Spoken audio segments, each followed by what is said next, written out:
Hey guys, just letting you all know before you watch the video that this is a re-upload of a video I did some time ago. I've recently noticed that the audio is out of time with the video, and I know it wasn't like that until recently. Call it a possible YouTube glitch or something. But as I can't fix it in YouTube Video Editor, I just figured I'd re-upload it. Anyway, enjoy!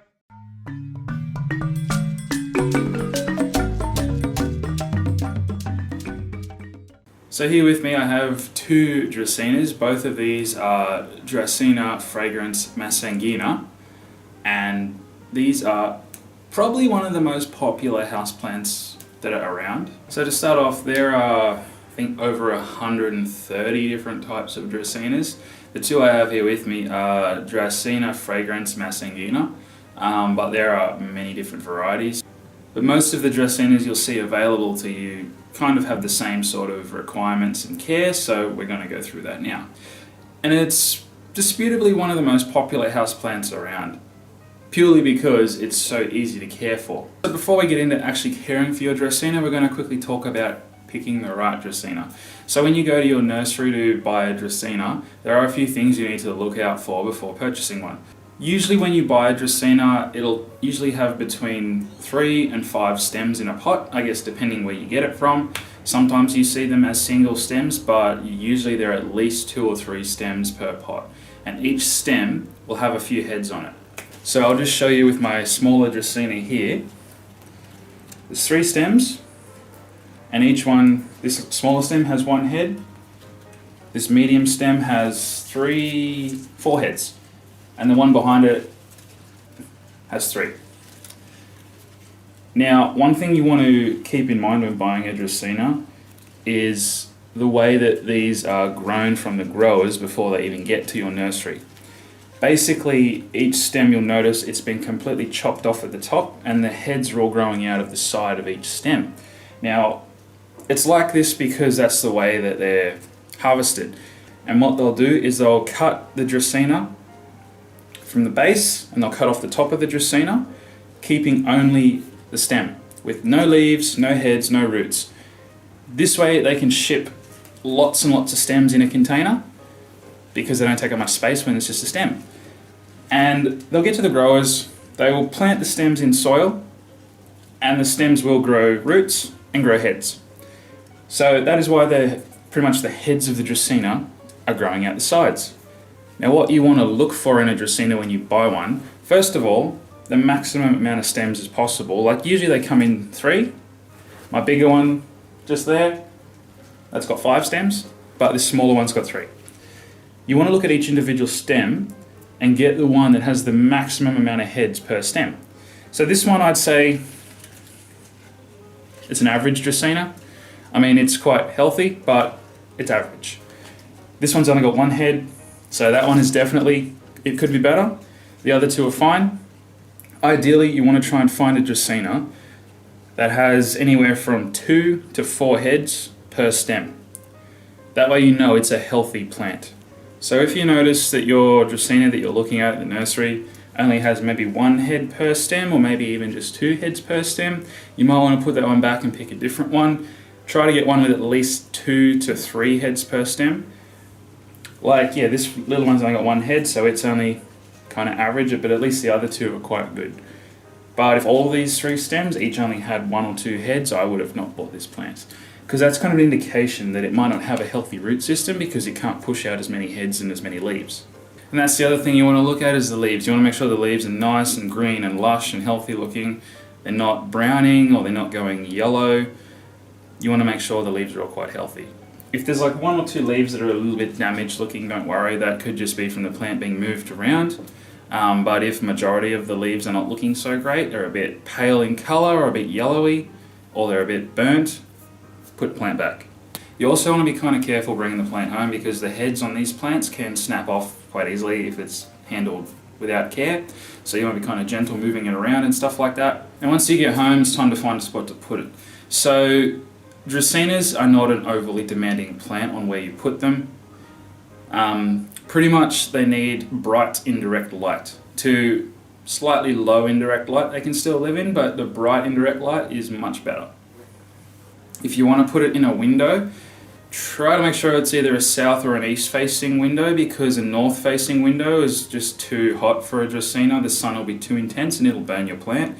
You want at least a south or an eastern facing window so it doesn't get full sun all day. And it's usually either the morning or the afternoon sun, which isn't as strong as the midday sun. As these plants don't really like direct full sunlight all day, they can handle a little bit in the morning or a little bit in the afternoon, but not the whole day. Or ideally, just have it somewhere where it doesn't get any direct sunlight, rather it just gets very bright filtered light or bright indirect light. So for example, this room here, as you can see, it's quite bright around me. I'm not actually using any lighting for this video. I'm purely just got my blinds open. This room's quite bright all day, and because my walls are white, there's a lot of light reflection too, so plants grow quite well in this room. And my Dracaena, which lives in this exact spot where it's sitting here, it doesn't get direct sunlight ever, and it grows fine. You will also find that when you buy a Dracaena, especially if you buy this type of Dracaena, you'll notice that its leaves have these like light green stripes going down the center, which makes them quite an attractive plant. But if you put it in a spot where it gets less light than what it would want, it'll go like this one here. Notice all these newer leaves don't have the stripe, and they've gone a much darker green. So that's fine, it's just that's what happens to a Dracaena when it's in lower light. Because this one is in a different place where it normally lives. This one I've actually got living in a different room, which is a little bit darker. It still gets a lot of indirect light, just not as bright as this one does. And as a result, all the new growth on this one has lost this neon green stripe down the center, and the leaves are nice and the leaves are quite dark now. So that's fine. It doesn't hurt the plant. It just changes the way it looks. And the reason it does this is because darker colors absorb more light than lighter colors. Lighter colors reflect light, darker colors absorb it. So that's the plant's reaction to being in a slightly darker environment. It becomes darker to absorb more light to compensate.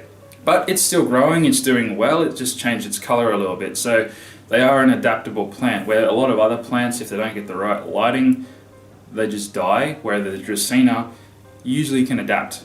It might just go through a slight color change, but it can still do fine. So once you've picked the right spot for your Dracaena and it gets lots of indirect light, the next thing you need to take into account is the watering of your Dracaena. Now, these plants can die from overwatering. That's one of the areas that people do go wrong with them. They don't need to be watered that much, and they're very prone to root rot if overwatered. I usually water my Dracaena once every 2 or so weeks during winter, and spring, summer and autumn I can do it weekly. But to be sure, you just want to stick your finger in the soil and go a few inches down. 2 inches down's fine. If the soil's dry, you can give it a water, but you do want to allow the plant to completely dry out between watering. Letting the plant dry out between watering prevents things like root rot, because root rot is basically a bacterial infection of the roots, which that bacterial infection thrives from moisture. So if you let the soil dry out between each water, there's no way that can happen. You also want to make sure your soil has good drainage. If you've bought your plant from a reputable nursery, they should use the right soil for it. When you go to repot your Dracaena at some point, you want to make sure the soil you're using has good drainage. To achieve good drainage, you can just mix some perlite in with your soil. This allows for drainage. Straight soil or potting mix by itself is no good. It's just too dense. You water it, it absorbs all the water and holds it, and nothing drains out, and it stays wet for so long, and that's when you can get root rot. If you have things like perlite mixed into your potting mix, there's air gaps that allow air to flow through the soil and allow water to drain through completely out the bottom of the pot. This way your plant gets the water, all the excess water drains away quite quickly, and what's left in the soil can dry out within a few days to a week, depending on the weather. Another thing that these plants appreciate every now and again, or pretty much any indoor plant with very large leaves, is you want to wipe the leaves down every now and again with a wet bit of cloth or a wet tissue or something like that. because these plants do use their leaves to photosynthesize, and in your house, obviously over time, dust collects on things, including the leaves, and that can actually inhibit their photosynthesis ability. So you want to just get a wet cloth, give the leaves a wipe down every couple of weeks or so, just to help maximize their ability to photosynthesize and therefore push out more roots and grow. When it comes to fertilizing Dracaenas, same as most indoor plants, you don't have to do them that often. I use a liquid fertilizer that I mix in with the water. During winter, I only do it once a month. Spring, summer and autumn, you can do it twice a month. You can also use slow release fertilizers like the pellet type ones you sprinkle on top of the soil during the growing seasons, which is spring, summer and autumn. But during winter, I don't worry about those. Plants generally seem to go semi-dormant during winter, so I don't want to overdo it with the fertilizers and the excess nutrients that they may not utilize. When I say they go dormant, I don't mean they go fully dormant. These plants still grow during winter, just a lot slower than they would in spring and summer and autumn. So you just want to reduce the amount of fertilizers as much as possible. The other thing to consider is repotting a Dracaena. It's not something, again, you need to do often. As with most plants, they don't need to be repotted that often. Dracaenas you can repot once a year, you can repot once every 2 years. They don't have a large root system, even though this is quite a large plant here. Its root system would not be that big in comparison to most other plants of a similar size. Because of the way they're grown from a stem which is just cut from the bottom, they've had to grow all their roots again from scratch. And just because Dracaenas are not known for having big root systems at all anyway, their root systems are quite small for their size, so you don't need to repot them that regularly. Now, one way to tell if you do need to repot your Dracaena is to actually pull it out of the pot, and if all around the edges of the clump of soil that you've just pulled out of the pot with the plant, if that's completely covered in all these white, healthy looking roots, and there's almost more roots than soil, or you've got roots popping out the bottom of the holes of your pot sort of thing, yeah, repot it, that's fine. But if there's only a bit of roots going around the edge and there's still lots of soil, leave it a few more months or even a year. It just depends on the plant, I suppose, but you kind of just have to use your own judgment there a bit. But these plants don't mind having their roots a little bit compact in a pot, as long as they're not completely root bound, where it's almost all roots and hardly any soil left. And when repotting, you don't want to go too big with the next size pot you use. And that goes for any type of plant, really. For example, if you've got your Dracaena in an 8-inch pot, you want to only go maybe 1 or 2 inches bigger. So if you've got it in an 8-inch pot, repot it into a 9 or a 10-inch pot max. Don't go from an 8-inch to a 15-inch pot thinking it's got all this extra room, I'm doing it a favour, it's going to grow quicker. It won't. You're risking things like root rot if you do that. Because here's the thing, the roots influence the soil around them, and when you put it into a much bigger pot, it's got all this extra soil around it that it can't get to and accommodate quick enough. And when you water that plant, all that extra soil that doesn't have any roots in it yet is going to be soaking wet, and there's no roots in that soil influencing the soil, drinking the water, releasing sugars and things like that, which is what roots do. You just got all this wet soil sitting around your plant, and that can promote root rot. So it's better to just use a pot that's 1 or 2 inches bigger than the current one it's in. That way the plant can quite easily get its roots into that new soil quite quickly, and you lower the risk of problems like that. You also want to hold off on repotting Dracaenas as well as most other houseplants during winter, because again, they're a bit more dormant, nothing is growing and moving as quickly. So repotting it in winter, even if you only go 1 inch or 2 bigger in pot size, you can risk that same problem I was just talking about, because the roots won't move as quickly into the new soil. Repotting in spring is probably the best time to do it. You can do it in summer and autumn too. That's still technically the growing season, but spring's probably the best time to do your repotting. When you water your Dracaena also, obviously as I was saying, you want to wait till the pot dries out before you water again. But when you water, you want to completely drain that pot. So when it's a big plant like this, one good way to do it is actually take it into the shower, give it a really good water till water starts coming out the bottom of the pot.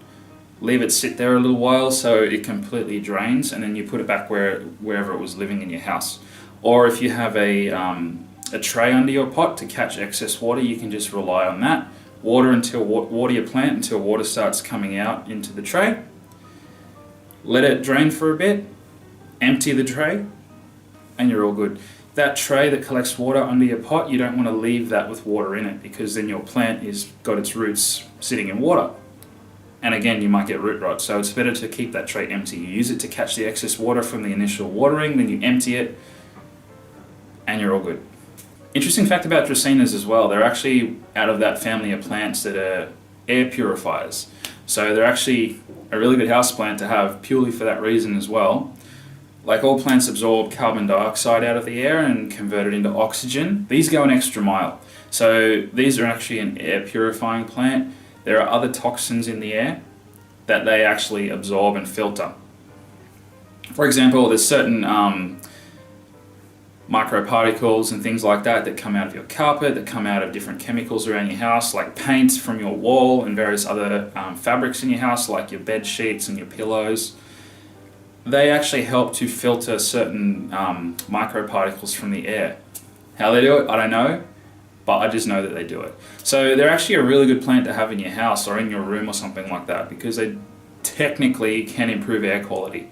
Last thing I want to talk about is propagating a Dracaena, so you can actually propagate this plant and make more Dracaenas over time. And the way we do that is, so you'll have a Dracaena like this, for example, and over time it's growing really well, it's getting really big, and this one isn't because it's only a small one, but we'll pretend it is. So what you can actually do, this head here, you can get a sharp blade or a pair of scissors, cut it off, and plant this in soil. It will grow roots.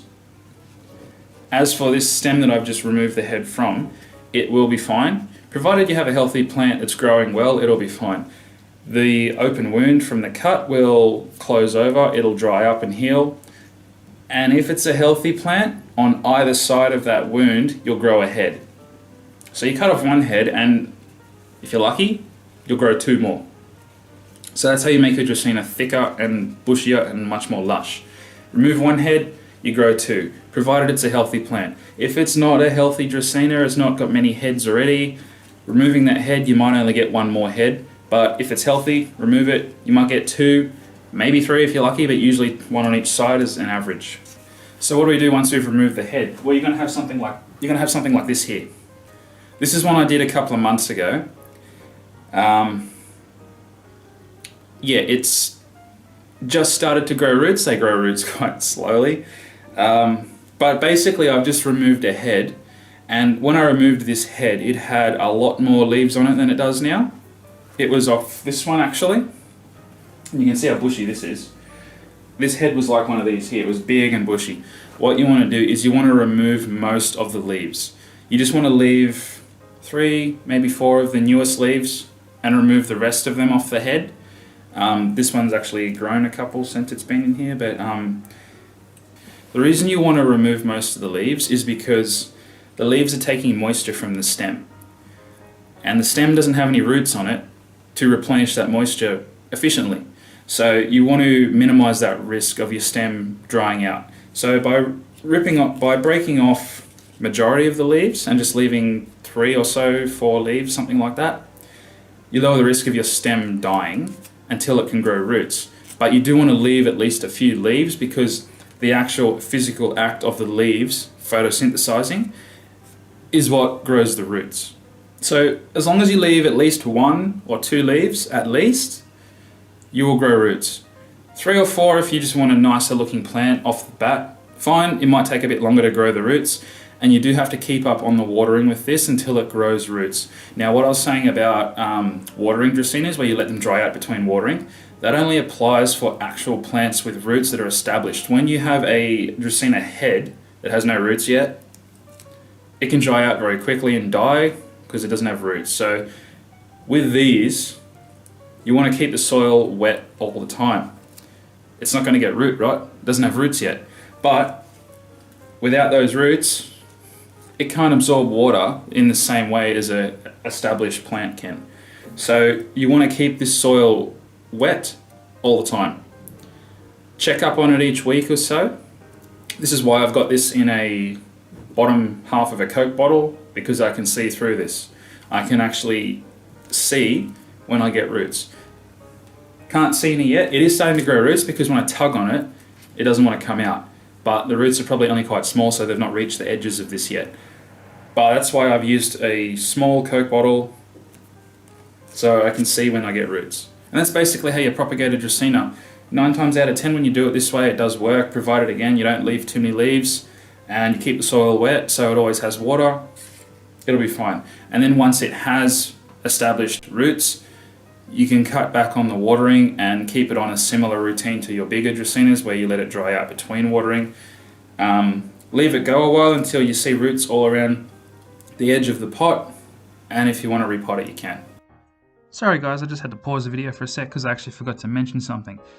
With your cuttings, while they're propagating in their soil, you also want to make sure to leave them somewhere where they get bright, indirect light, just like you would the mother plant.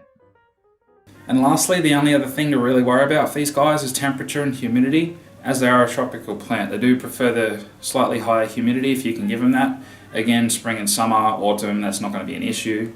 Winter time, your house does get kind of cold, and as a result, some of us do put our heaters on, and that does lower the humidity quite a lot. Now, your Dracaena is not going to die in this temperature, it's just going to maybe slow its growth down a bit. They can tolerate colder temperatures. Once you go below 0 degrees, that's when your plants will definitely die. Anything over 0 degrees Celsius, they can tolerate. They may just go a bit dormant, but they'll be fine. But if you live in a climate where it gets below 0, your Dracaena will die in that temperature.